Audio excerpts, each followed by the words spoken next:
Hello everyone. आप देख रहे learn unlearn with Umesh Shinde.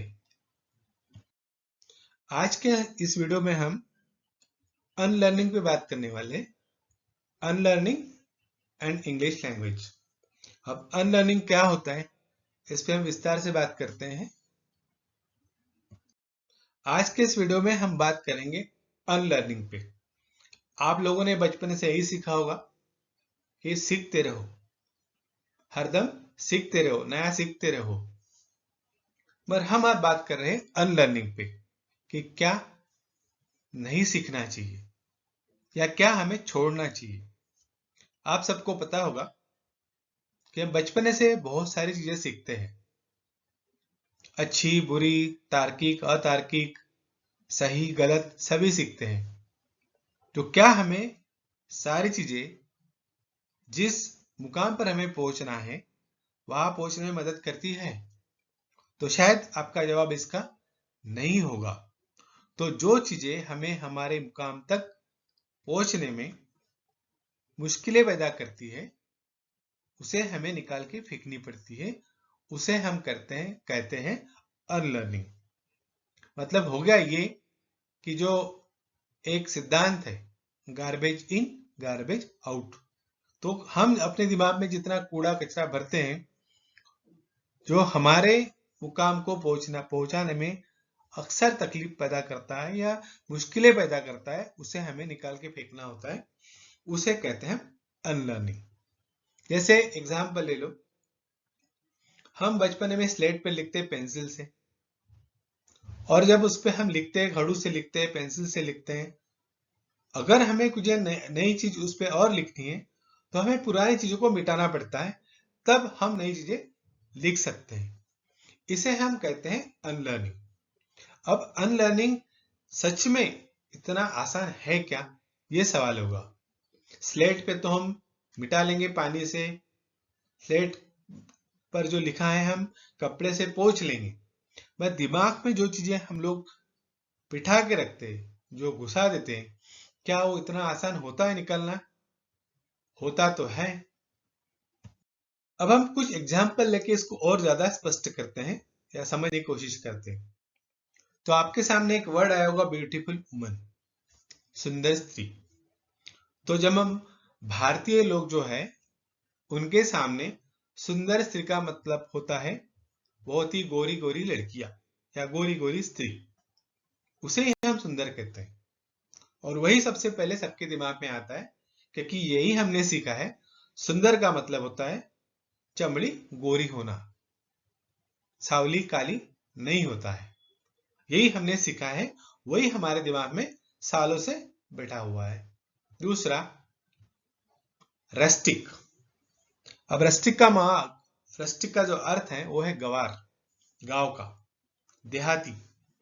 अब जैसे ही देहाती गांव का इंसान हमारे दिमाग में आता है तब उसे हम असभ्य, रूड, इस तरह से हम सोचते हैं।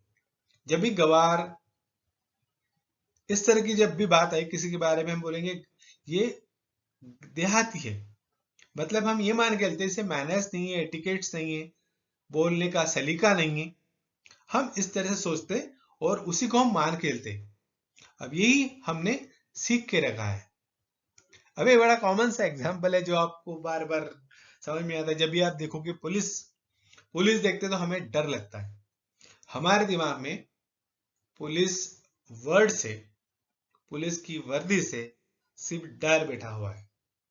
तो क्या हम सही सीखे हैं? क्या हमने सही सीखा है? ये सवाल है। तो क्या हम ये सोच सकते हैं कि सुंदर स्त्री, ब्यूटीफुल वुमन, कोई सावली लड़की, कोई काली लड़की नहीं हो सकती? क्या हम, रस्टिक का मतलब अगर देहाती इंसान होता है तो क्या हम ये मान सकते हैं कि सभी देहाती इंसान बहुत ही असभ्य होते हैं, उन्हें बोलने का सलीका नहीं होता, बोलने के तरीके नहीं आते, उन्हें मैनर्स नहीं होते, एटिकेट्स नहीं होते? क्या हम मान सकते हैं? अब हम पुलिस पे आते तो क्या हम मान सकते हैं कि पुलिस का मतलब डर ही होगा, पुलिस मतलब गलत ही होगा? क्या हम इसको मान के चले? ये हमने सीखा है और हमने समाज से ही सीखा है। जिस समाज में हम रहते हैं वहां से सारी चीजें हम सीख लेते हैं। अब हमने इसको कभी चेक नहीं किया है, हमने इसको कभी कोशिश नहीं की ये समझने की क्या सही है या गलत है, बस हमने इसको इसी तरह से सीख के रखा है। तो ये मुझे बताना था कि हम जो लर्न करते हैं, जो शायद सही नहीं होता, जो हमें बाद में पता लग सकता है, उसे हमें बार बार अनलर्न करना पड़ता है अगर हमें कोई नई चीज अपने दिमाग में डालनी हो तो। अगर ब्यूटीफुल वुमन का मतलब मेरे हिसाब से अच्छा काम करने वाली स्त्री, समाज में अच्छे से रहने वाली स्त्री, अगर ये होगा तो शायद मैं उस कंसेप्ट को, ब्यूटीफुल को बदलूंगा। रस्टिक का मतलब ये मैं समझ सकता हूँ कि गांव में भी अच्छे लोग रहते हैं, वहां पे भी लोग सलीके से बात करते हैं। पुलिस का मतलब ये समझू मैं कि सुरक्षित करने वाले लोग, जो हमें सुरक्षिता प्रोवाइड करते हैं, देते हैं, वो पुलिस अगर मैं समझ जाऊं तो शायद मैंने नई बात सीखी है। तो ये हमें सीखना पड़ता है। तो सबसे पहले तो हमें हमारे कंसेप्ट को, हमारे दिमाग में जो छपी चीजें हो, उसे हमें अनलर्न करना पड़ता है। ये मैंने जनरल एग्जांपल दिए। अब इसका हम लैंग्वेज के साथ किस तरह से इसका रिलेशनशिप होता है, ताल्लुक होता है, हम आगे देखेंगे।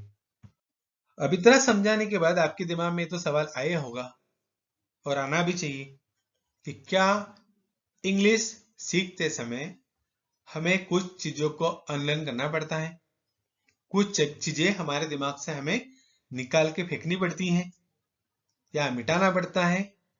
इसका जवाब है हाँ, मिटाना पड़ता है। तो क्या मिटाना पड़ता है वो भी हम देख ले। तो इंग्लिश लैंग्वेज सीखने के पहले ही हमारे दिमाग में ये चीजें बहुत दिनों से बैठी है, और बैठाई गई है।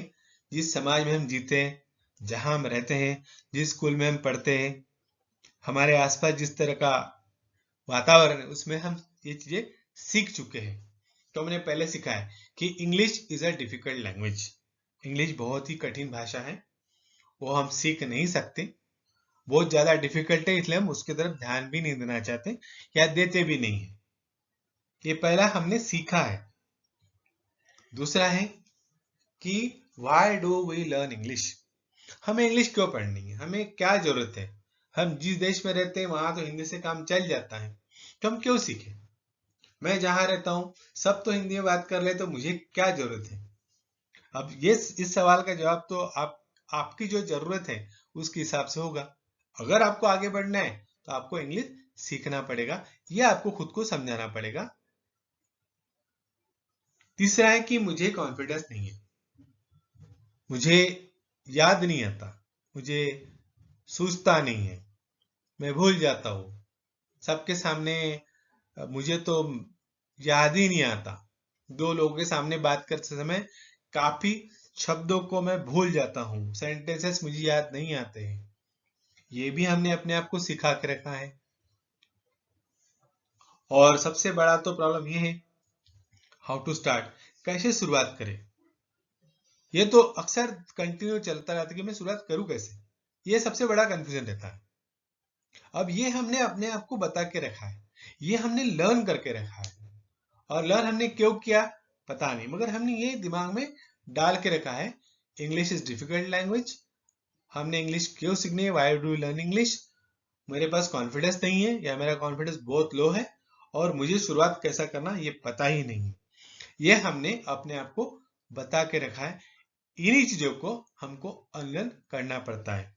अब सबसे पहले बात तो आप एक दिमाग में डाल दो कि कोई भी चीज सीखने के लिए अगर हम कुछ भी ना सोचे और शुरुआत करें तो क्या हम सीख नहीं पाएंगे?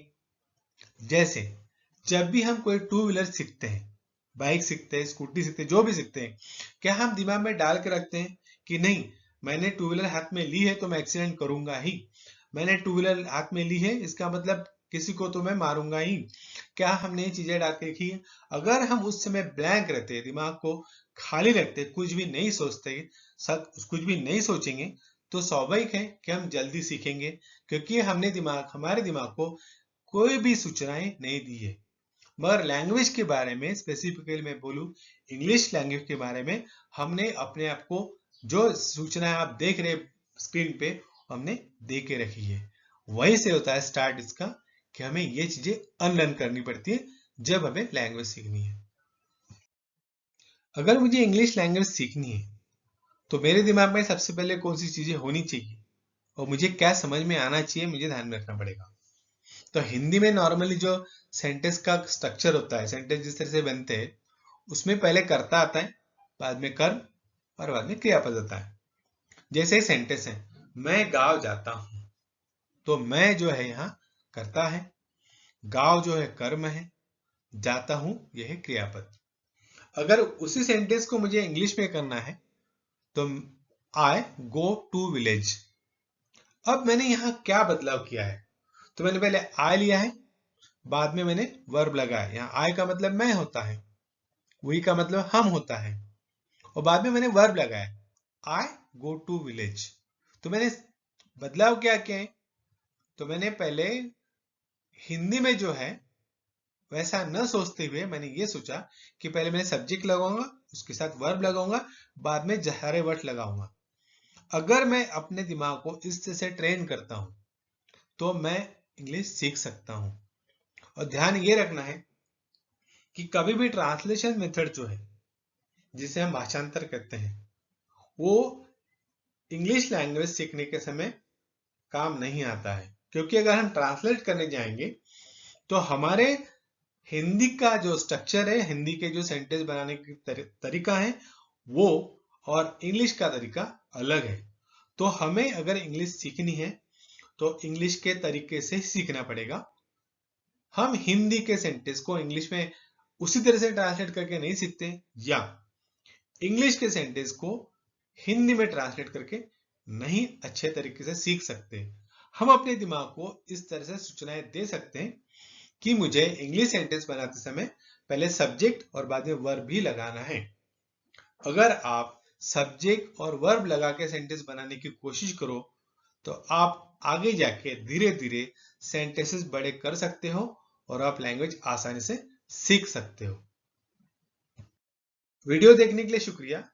मैंने कोशिश की है कि आपको आसान तरीके से समझाऊं कि अनलर्निंग क्या होता है और हमें उसकी जरूरत क्या है, और ये भी सिखाने की कोशिश की है कि आप अगर इंग्लिश लैंग्वेज सीखना चाहोगे तो आपके दिमाग से कौन सी आपको धीरे धीरे हटानी पड़ेगी और किस तरह से आत्मविश्वास निर्माण करने के लिए, लाने के लिए छोटे छोटे सेंटेंस करके देखना पड़ेगा। शुक्रिया वीडियो देखने के लिए। अगर आपको लगता है वीडियो से आपको कोई फायदा हो रहा है तो आप इसे सब्सक्राइब भी करें, अपने दोस्तों के साथ शेयर करें और लाइक भी करें। Thank you.